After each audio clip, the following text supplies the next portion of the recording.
നമസ്കാരം ട്രേഡേഴ്സ്, നമസ്കാരം ഇൻവെസ്റ്റേഴ്സ്. സിയാദ് ഇല്ലിക്കൽ. എല്ലാ ദിവസവും വൈകിട്ട് 7 മണിക്കുള്ള മാർക്കറ്റ് ന്യൂസിലേക്ക് കിടക്കാം. ആദ്യമായിട്ടൊരു പ്രധാന അപ്ഡേറ്റ് ഉണ്ട്. നമുക്ക് ഇൻസ്റ്റാഗ്രാമിൽ ആകെ ഒരു സിംഗിൾ അക്കൗണ്ടാണ് ഉള്ളത്. അപ്പോൾ ആ അക്കൗണ്ടിൻ്റെ ലിങ്ക് ഈ വീഡിയോയുടെ ഫസ്റ്റ് കമന്റിൽ ഞാൻ പിൻ ചെയ്യാം. കാരണം ഇൻസ്റ്റാഗ്രാമിലും നമുക്കൊരു അപരൻ വന്നിട്ടുണ്ട്, ആളുകൾക്ക് അതിനെ റിക്വസ്റ്റ് അയക്കുന്നുണ്ട്. അപ്പോൾ ഇതൊരു ഒഫീഷ്യൽ സ്റ്റേറ്റ്മെന്റ് ആണ്.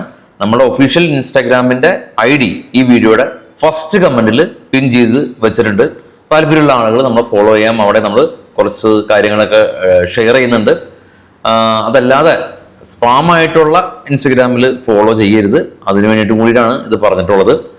അപ്പോൾ അത് കഴിഞ്ഞു. നേരെ മാർക്കറ്റിലേക്ക് വരുമ്പോൾ നിഫ്റ്റി കഴിഞ്ഞ ആഴ്ച ഈ ഒരു കലണ്ടർ ഇയറിലെ ബെസ്റ്റ് പെർഫോമൻസ് നിഫ്റ്റി കാഴ്ചവെച്ചിരുന്നു. എന്നാൽ ഈ ഒരാഴ്ച നിഫ്റ്റി 22,500 എന്ന റേഞ്ചിൽ നിന്ന് 22,400 സംതിങ്, ഏകദേശം 100 പോയിന്റിന്റെ അടുത്ത് ഫോൾ ചെയ്തൊരു ആഴ്ചയാണ് ഉള്ളത്. അപ്പോൾ ഈ ഒരു കലണ്ടർ ഇയറിൽ ആ ഒരു മൊമെന്റം നിഫ്റ്റി കീപ്പ് ചെയ്യാൻ പറ്റിയിട്ടില്ല വീക്കിലി അടിസ്ഥാനത്തിൽ. ഈ ഒരു ആഴ്ച കൂടിയും നിഫ്റ്റി വീക്കിലി അടിസ്ഥാനത്തിൽ പോസിറ്റീവ് ആയിരുന്നെങ്കിൽ അതിപ്പോൾ 100 പോയിന്റ് ആണെങ്കിലും പ്രശ്നം ഉണ്ടായിരുന്നില്ല. തുടർച്ചയായ 2 ആഴ്ചകളിൽ വീക്കിലി അടിസ്ഥാനത്തിൽ നിഫ്റ്റി പോസിറ്റീവ് ആയേനെ. അപ്പോൾ അത് സംഭവിച്ചിട്ടില്ല എന്നുള്ളത് ഒരു നമുക്ക് സങ്കടപ്പെടുന്ന ഒരു കാര്യമാണ്. ഇനിയിപ്പോൾ നാളെ മാർക്കറ്റ് ഇല്ല, ഹോളിയാണ്. അതുകൊണ്ട് തന്നെ 3 ദിവസം മാർക്കറ്റാണ്. അപ്പൊ നാളെ നമ്മുടെ മാർക്കറ്റാണ് ഇല്ലാത്തത്, മറ്റുള്ള ഗ്ലോബൽ മാർക്കറ്റുകളെല്ലാം തന്നെ ഉണ്ട്. അപ്പൊ ആ ഒരു സാഹചര്യത്തിൽ നമ്മൾ പൊസിഷൻസ് എല്ലാം തന്നെ ഹോൾഡ് ചെയ്യുന്നത് വളരെയധികം റിസ്ക് ആണ്. കാരണം നാളെ നിഫ്റ്റി എല്ലാം തന്നെ ട്രേഡ് ചെയ്യുമ്പോൾ നമുക്ക് എഗെയിൻസ്റ്റ് ആണെങ്കിൽ നമ്മളെ വീക്കെൻഡ് അങ്ങനെ തന്നെ പ്രശ്നത്തിലാകും. ഇനിയിപ്പോൾ തിങ്കളാഴ്ച മാത്രമായിരിക്കും നമ്മൾ ആ ഒരു പൊസിഷനെ എക്സിറ്റ് ചെയ്യാനായിട്ട് പറ്റുകയുള്ളൂ. അപ്പൊ ഇന്ന് നിഫ്റ്റി ഏകദേശം ഒരു 1% ഫോളോയെങ്കിൽ കൂടിയും ബാങ്ക് നിഫ്റ്റി ഫ്ലാറ്റായ രീതിയിലും ക്ലോസ് ചെയ്യാനായിട്ട് സാധിച്ചിട്ടുണ്ട്. IT സ്റ്റോക്കുകളിൽ സെല്ലിംഗ് പ്രഷർ തുടരുന്നുണ്ട്. ഇന്നലെയും ADR സ്റ്റോക്കുകളിൽ ഇൻഫോസിസും വിപ്രോയും എല്ലാം തന്നെ ഇടിവിൽ തന്നെയാണ് ഉണ്ടായിരുന്നത്. ഇൻഡസ്ഇൻഡ് ബാങ്ക് മിനിഞ്ഞാന്ന് 27% ഫോള് രേഖപ്പെടുത്തിയ ഇൻഡസ്ഇൻഡ് ബാങ്ക് ഇന്നലെ ഏകദേശം ഒരു 4% റിക്കവറി നടത്തിയിരുന്നു. എന്നാൽ ഇന്ന് ആ ഒരു റിക്കവറിയുടെ പകുതിയിലധികം പോയി 2% ഇൻഡസ്ഇൻഡ് ബാങ്ക് നെഗറ്റീവിലാണ് ക്ലോസ് ആയിട്ടുള്ളത്. നിഫ്റ്റി 73 പോയിന്റാണ് കഴിഞ്ഞ ദിവസം ക്ലോസിംഗിൽ നിന്ന് താഴെ പോയിട്ടുള്ളത്. ICC ബാങ്കിന്റെയും SBയുടെയും ഹെൽപ്പോട് കൂടിയിട്ട് ബാങ്ക് നിഫ്റ്റി ഇന്ന് ശക്തമായ റാലി രേഖപ്പെടുത്തിയില്ലെങ്കിൽ കൂടിയും നിഫ്റ്റി 73 പോയിന്റ് ഇടിഞ്ഞല്ലോ. അതിന് പ്രൊപ്പോർഷനായിട്ട് ബാങ്ക് നിഫ്റ്റി ഇടിഞ്ഞില്ല എന്നുള്ളത് ബാങ്ക് നിഫ്റ്റിയിൽ നമുക്കൊരു ആശ്വാസത്തിനുള്ള ഒരു വകയുണ്ട്. നിഫ്റ്റി 50 വിപ്രോയും ഇൻഫോസിസും മഹേന്ദ്ര ടെക്കമ്മും എല്ലാം തന്നെ ഒരു നെഗറ്റീവ് സെന്റിമെന്റ്സിൽ ക്ലോസ് ചെയ്തിട്ടുണ്ട്. കൂടാതെ തന്നെ ഹീറോ മോട്ടോകോർപ്പും ടാറ്റ മോട്ടോഴ്സും എല്ലാം തന്നെ ടോപ്പ് ലൂസേഴ്സ് ആയിരുന്നു നിഫ്റ്റി 50. HDFC ലൈഫ് ഇന്ന് 2% ഒരു ഫോൾ രേഖപ്പെടുത്തി. അവരുടെ എല്ലാം തന്നെ സൈബർ സെക്യൂരിറ്റി തെഫ്റ്റ് റിപ്പോർട്ട് ചെയ്തിട്ടുണ്ടായിരുന്നു. അപ്പൊ അങ്ങനെ ഒരു സെക്യൂരിറ്റി ഇഷ്യൂ വന്ന ഒരു ന്യൂസ് കാരണം HDFC ലൈഫ് നെഗറ്റീവിൽ ക്ലോസ് ചെയ്തിട്ടുണ്ട്.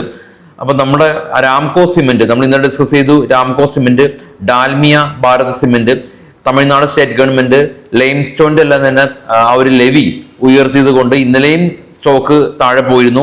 ഇന്നും ഒരു നെഗറ്റീവ് സെന്റിമെന്റ്സിലാണ് സ്റ്റോക്ക് ഉള്ളത്.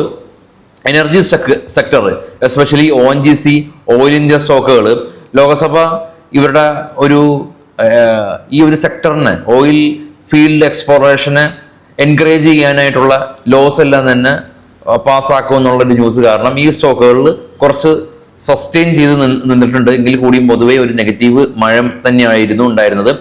നിഫ്റ്റി 50 50 സ്റ്റോക്കുകളിൽ 35 സ്റ്റോക്കുകളും റെഡിൽ തന്നെ ക്ലോസ് ചെയ്തു. സ്വാഭാവികമായ രീതിയിൽ 3 ദിവസം അവധിയാണ്. റിസ്ക് എടുക്കാനായിട്ട് നിക്ഷേപകർ താല്പര്യപ്പെട്ടില്ല. ഗ്ലോബലി നോക്കുകയാണെങ്കിൽ മിക്സ്ഡ് ആയിട്ടുള്ളൊരു അവസ്ഥയാണ്. റഷ്യ ഉക്രൈൻ സമാധാന ചർച്ചകൾ നടത്താൻ തയ്യാറാണ് എന്നുള്ള ന്യൂസ് ഉണ്ട് ഒരു ഭാഗത്ത്. എന്നാൽ ട്രംപിന്റെ ഭാഗത്തു നിന്നുള്ള താരിഫ് ഹൈക്ക് ഫിയർ കാരണം ജർമ്മൻ തുടങ്ങിയ യൂറോപ്യൻ കൺട്രീസിൽ റിസഷൻ സാധ്യതകൾ ഉണ്ടായേക്കാം എന്നുള്ള ആ ഒരു പ്രസ്താവന കാരണം ഇപ്പൊ ട്രേഡ് ചെയ്യുന്ന യൂറോപ്യൻ മാർക്കറ്റ് നെഗറ്റീവാണ്. US ഫ്യൂച്ചർ നെഗറ്റീവാണ്. US മാർക്കറ്റിൽ നിന്ന് ഇന്ന് പ്രധാനമായിട്ടും പ്രൊഡ്യൂസേഴ്സ് പ്രൈസ് ഡേറ്റ വരുന്ന ഒരു ദിവസമാണ്. അപ്പൊ അതിന്റെ ഒരു ജിറ്ററിനെസ് ഉണ്ട്. ഇനി ഗ്ലോബലി നോക്കുകയാണെങ്കിൽ ആകെ പോസിറ്റീവില് ട്രേഡ് ചെയ്യുന്നത് ഗോൾഡ് മാത്രമാണ്. ഗോൾഡ് ഓൾമോസ്റ്റ് $3000 പെർ ഔൺസിലേക്കൊക്കെ എത്തി നിൽക്കുകയാണ്. ഗ്ലോബൽ മാർക്കറ്റൊക്കെ നമുക്ക് ഡിസ്കസ് ചെയ്യാം. ഇനി സ്റ്റോക്ക് സ്പെസിഫിക് ആയിട്ടുള്ള ന്യൂസ് നോക്കുകയാണെങ്കിൽ ബാബ രാംദേവിന്റെ പതഞ്ജലി ആയുർവേദ ഗ്രൂപ്പ് ഇവർ ഇൻഷുറൻസ് സെക്ടറിലേക്ക് കടന്നു വരുന്നുണ്ടെന്നുള്ള ന്യൂസ് ഉണ്ട്. ഇതൊക്കെ ന്യൂസുകളാണ്, ഇത് ബൈ സെൽ റെക്കമെൻഡേഷൻ അല്ല. JSW energy company 1200 megawatt capacity ഉള്ള പുതിയ പ്ലാന്റ് അവർ ചെയ്യാനായിട്ട് കമ്പനി തീരുമാനമായി. ശക്തി പമ്പ് കമ്പനി 113 ഏക്കർ ലാൻഡ് മധ്യപ്രദേശിൽ ഇവർ അക്യൂർ ചെയ്തു എന്നുള്ള ന്യൂസ് ഉണ്ട്. നീരജ് സിമെന്റ് കമ്പനി അവർക്ക് ഇന്നൊരു പുതിയൊരു ഓർഡർ ലഭിച്ചു. സ്റ്റോക്ക് ഇന്ന് 5% റാലി രേഖപ്പെടുത്തി. അപ്പൊ നീരജ് സിമെന്റ് ആയിട്ട് ബന്ധപ്പെട്ട ന്യൂസ് ഇതാണ്. അതുപോലെ തന്നെ HPCL ഇലക്ട്രിക് കമ്പനി അവർക്കും അവരുടെ സംബന്ധിച്ചുള്ള ന്യൂസ് ഉള്ളത്, അവർക്ക് 370 കോടി രൂപയുടെ ഓർഡർ ലഭിച്ചതായിട്ടുള്ള ന്യൂസ് ഉണ്ട്. സ്റ്റോക്ക് ഇന്ന് 5% റാലി കണ്ടു. വണ്ടർല കൊച്ചിയിൽ മാത്രമല്ല അവർക്ക് അമ്യൂസ്മെന്റ് പാർക്ക് ഉള്ളത്, അവർക്ക് ഒഡീഷയിലും അവർക്ക് അമ്യൂസ്മെന്റ് പാർക്ക് തുടങ്ങുന്നുണ്ട്, അവിടെ റിസോർട്ടുകൾ തുടങ്ങുന്നുണ്ട്. അപ്പൊ അതിനു വേണ്ടിയിട്ട് അവിടുത്തെ ഒഡീഷ സ്റ്റേറ്റ് ഗവൺമെന്റിന്റെ ഭാഗത്ത് നിന്ന് സബ്സിഡി എല്ലാം തന്നെ 220 CR സബ്സിഡി കമ്പനിക്ക് ലഭിച്ചതായിട്ടുള്ള ഒരു വാർത്തയുണ്ട്. ഏഞ്ചൽ വൺ കമ്പനി 11 രൂപ ഡിവിഡൻഡ് പ്രഖ്യാപിക്കുമെന്നുള്ള ന്യൂസ് ഉണ്ട്. Angel one. REC കമ്പനി ഇവര് കേരള സ്റ്റേറ്റ് ഗവൺമെന്റ് ആയിട്ട് പുതിയ ഒരു ബിസിനസ് കോൺട്രാക്ട് സൈൻ ചെയ്തിട്ടുണ്ട്. സ്റ്റോക്ക് ഇന്ന് 1% ഒരു ഗെയിൻ രേഖപ്പെടുത്തി. ആവാസ് ഫിനാൻസ് കമ്പനി ഇവര് അസെൻഡസ് പാർക്ക് എന്ന് പറഞ്ഞ കമ്പനി ഈ ഒരു ആവാസ് ഫിനാൻസിനെ അപ്ഗ്രേഡ് ചെയ്തു. സ്റ്റോക്ക് ഇന്ന് പോസിറ്റീവായിട്ട് റിയാക്ട് ചെയ്തു. MTNL കമ്പനി അസറ്റ് മോണിറ്റൈസേഷനിലൂടെ കമ്പനി 12,984 കോടി രൂപ ഫണ്ട് റൈസ് ചെയ്യുമെന്നുള്ള ന്യൂസ് ഉണ്ടായിരുന്നു. സ്റ്റോക്ക് ഇന്ന് 12% റാലി രേഖപ്പെടുത്തി. അപ്പൊ MTNL സംബന്ധിച്ചുള്ള ന്യൂസ് ഇതാണ്. ഗ്ലോബൽ മാർക്കറ്റ് നോക്കാം. ഏറ്റവും താഴെ കാണാം ഇപ്പൊ ട്രേഡ് ചെയ്യുന്ന 3 യൂറോപ്യൻ മാർക്കറ്റ് റെഡിലാണ്. അതിന് മുകളിലുള്ള ഇന്ത്യ വിക്സ് 2.72% ഫോൾ ഉണ്ടായി. മിഡിൽ ഡോ ഫ്യൂച്ചർ ഇപ്പോൾ ട്രേഡ് ചെയ്യുന്ന US ഫ്യൂച്ചർ നെഗറ്റീവാണ്. ഏഷ്യൻ മാർക്കറ്റ് എല്ലാം തന്നെ റെഡിൽ അവസാനിച്ചു. ഏറ്റവും ടോപ്പിൽ നിന്ന് മൂന്നാമത് ഗോൾഡ് $13 പെർ ഔൺസിന് ഗോൾഡ് ഇന്റർനാഷണൽ മാർക്കറ്റിൽ റാലി രേഖപ്പെടുത്തി.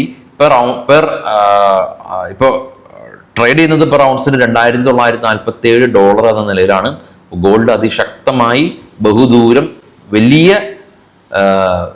വേഗത്തിൽ മുന്നോട്ട് പോയത് കാണാൻ സാധിക്കും. നാം കഴിഞ്ഞ ദിവസം പറഞ്ഞതുപോലെ തന്നെ $1,700 പെർ ഔൺസിന് ഗോൾഡൊക്കെ ഇന്റർനാഷണൽ മാർക്കറ്റിൽ ട്രേഡ് ചെയ്യുന്നുണ്ടായിരുന്നു. ഇപ്പോൾ ഓൾമോസ്റ്റ് ഡബിൾ ആയിട്ടുണ്ട്. ഇക്വിറ്റി മാർക്കറ്റ് ഈ ഒരു വർഷം റിട്ടേൺ നൽകിയില്ലെങ്കിൽ കൂടി ഗോൾഡൊക്കെ നമ്മുടെ പോർട്ട്ഫോളിയോയിൽ ഉണ്ടെങ്കിൽ അതിനെ മേക്കപ്പ് ചെയ്യാനായിട്ട് ഗോൾഡിന് വലിയ തോതിൽ പറ്റിയിട്ടുണ്ട് എന്നുള്ളത് ആണ് ഇപ്പോൾ നമുക്ക് കാണാൻ സാധിക്കുന്നത്. അപ്പോൾ എനിവേ എല്ലാ ട്രേഡേഴ്സിനും 3 ദിവസത്തെ വലിയൊരു അവധി. അപ്പോൾ എല്ലാവർക്കും ശുഭ രാത്രി നേരുന്നു, നല്ലൊരു വീക്കെൻഡ് ദിനം നേരുന്നു. Thank you.